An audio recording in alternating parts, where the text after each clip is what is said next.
Crimson Desert is one of those games where the people who hate it have good reasons to hate it, and the people who love it have good reasons to love it, and they're both kind of right.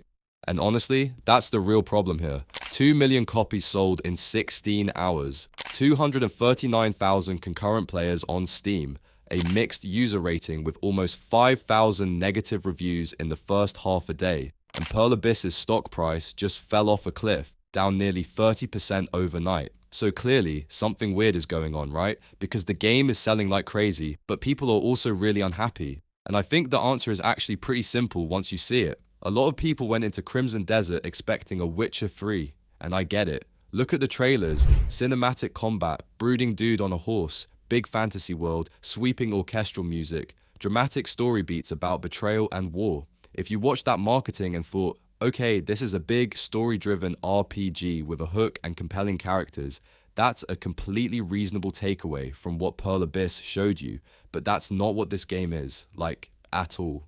Crimson Desert is a sandbox. It's way closer to something like Valheim with a massive budget than it is to The Witcher. The actual game is about exploring the world, discovering weird stuff, building up your camp, managing resources, cutting down trees, mining ore, cooking, farming, riding carriages, controlling robots, and riding dragons. The sheer amount of systems this game throws at you is kind of insane. And then the internet made it worse by deciding this was the next Breath of the Wild, which, no. Breath of the Wild is elegantly minimalist. This is the opposite. This is maximalist to its core. Pearl Abyss has been running Black Desert Online for 12 years, and that MMO DNA is baked into every single design decision here.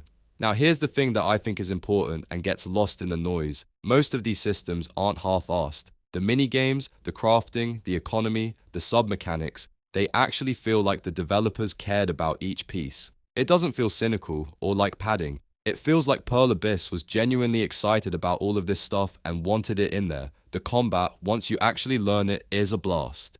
The skill tree is one of the better ones I've seen in a while. Freeform, no filler, every unlock feels meaningful. Once you're choke-slamming dudes through brick walls and stacking magical abilities into wrestling moves, yeah, it's a good time. The exploration keeps you going because every mountain you go over has something completely unexpected behind it. A hidden city, a weird bug war zone, a steampunk factory, a cave with a god-awful puzzle. It doesn't feel checkboxy the way a lot of open worlds do.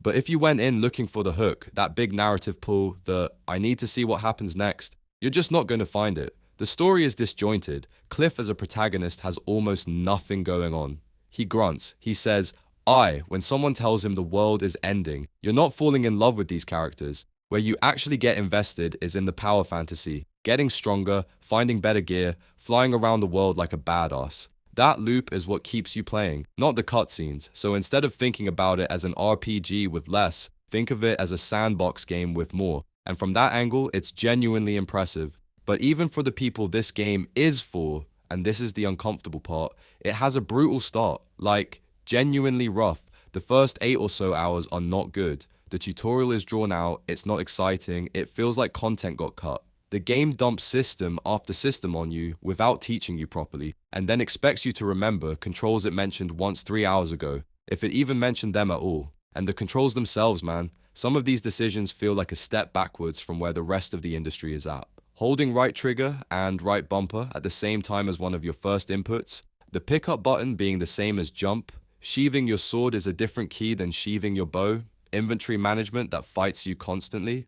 Pearl Abyss's marketing director responded to the complaints by tweeting, "It's like riding a bike, just takes a minute."